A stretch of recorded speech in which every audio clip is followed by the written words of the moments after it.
When manifestation goes awry. When manifestations go awry. So I want to tell you one or two, I have a lot of stories when I manifested something and things went haywire. So when I was a little kid, I started manifesting and stuff like that back like way early on.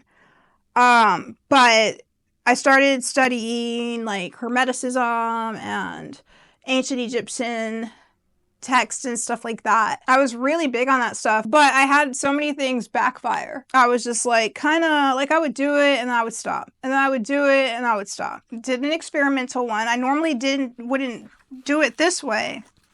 But with this one, I decided to write down. And I didn't think this was going to happen. That's part of the reason why I did it this way, because this was just like, just for fun.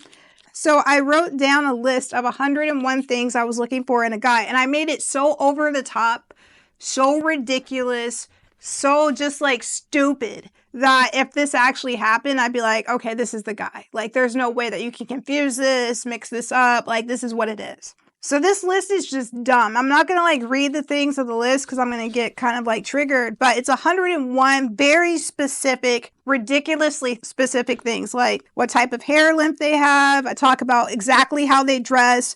I wanted the person to be a movie star, but not too famous. Again, I didn't think this was going to happen. This was a joke. I wanted them to be a movie star, but not too famous to where we couldn't go out in public. And I wanted them to be in a band, but I didn't want them to like want to do music as their main thing. And I wanted the band to be hardcore punk. So like I wrote down like all of this different stuff, everything about this person in detail. And then like over the next like few days, I would kind of like daydream here and there. Like when I was like, I remember being in the kitchen and cooking. And I'm like, what would it be like? And I remember in the daydream, I had like a very specific thing that he would do. And when he does this thing, I would know for sure it was him on top of the list. It wasn't like a specific person in mind or anything like that. It was just a made up character, like just random. Like I just put a bunch of random cool stuff, random cool traits that I thought would be really cool and fun that I never thought was going to happen. It was probably like less than 2 weeks later, I get asked out by this guy. He was attractive, but I didn't think much of it. He's like, can I call you? I'm like, sure. And we talk on the phone. He's like, what do you do? And I told him, and he's like,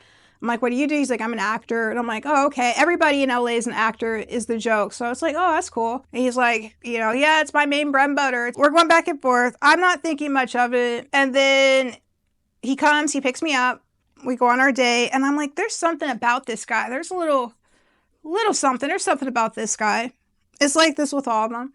And then he picks me up in this like beautiful Lexus. I'm not materialistic like that, I'll be honest. Like I didn't really care what kind of car he drove or anything. But he picked me up in this really nice car. We go hang out and we start talking. He tells me what movies he's been in. I'm like, oh, this guy's a movie star. This guy, I know these movies. Like, I've heard of these movies. But he was, I guess, like, he'd been out of work for, like, the last couple of years. I was like, huh. He was telling me about, like, how he's in a hardcore punk band now. He just started it. And I'm like, okay. And the more he's talking, and the more he's listing stuff off, and the more he's talking about what he's looking for, and the more he's talking about what he enjoys and his personality, and I'm like,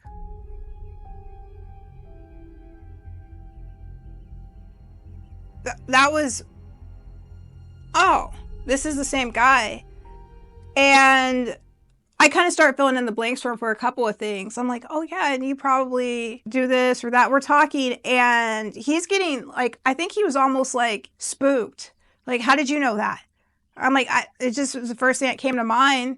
Like, I just felt a connection with him. I'm like, we hit it off really well. He's convinced that I'm like his dream girl. He's like, this can't be real. Like, this is like crazy. I'm like, yeah, but everything was like perfect. We like planned out like the next like 2 months of our lives. We're like, we're going to go here. We're going to go there. We're going to go to this event. We're going to travel out of town next week. We're going to go do this and that. And like, it was just like, we had a really great chemistry. I actually still have some gifts that he gave me, a couple of gifts too. We plan our next day and stuff and we get together. Went home and I told somebody, I'm like, you won't believe, like, I got like way excited and then I got like super scared. All of a sudden it was like the vibe changed and he became like really like mean and like suspicious of me, and then like, or not suspicious, but just like the vibe changed and he became like a complete asshole, and he was blaming it on like a physical condition that he has. It ended up going really, really bad.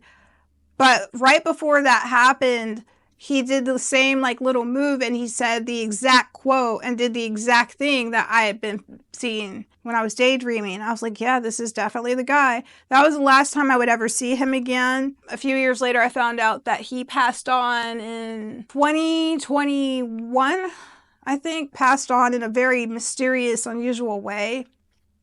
And it was in the headlines. Like I said, this guy, and I was like, that's flipping crazy. Now, I honestly didn't care that much because our last date, he ended up saying a bunch of really nasty, mean, below the belt things to me. He was mad because I was suspicious of him. I was kind of distant from him. Well, this is putting it very lightly. I was distant from him.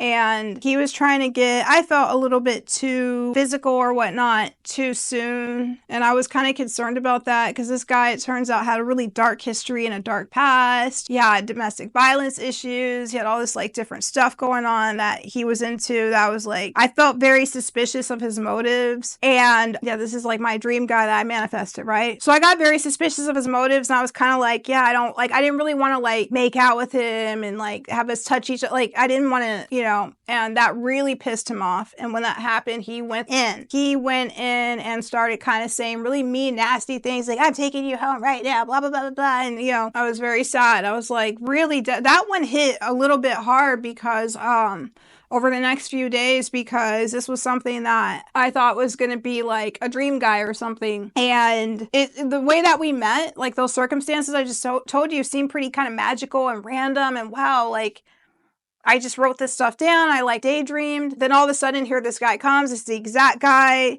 that I didn't even know this person was real. Like I said, I hadn't watched his movies. I didn't know it was a real person. I'm like, this is so cool. And then for him to turn on me like that was just like really devastating for a few days. I blamed it on myself, even though it probably has nothing to do with me. That sucked. It gets worse. Like every time I've done like a manifestation with a guy, whether it's like daydreaming a lot about it or, writing it down or affirmations, I've been brought, like, it turns into a nightmare. It turns into something that is like usually really devastating and really, really dark. So that's all I have to say on this one. I'll talk to you later. Have a great rest of the day. Talk to you later. Bye-bye.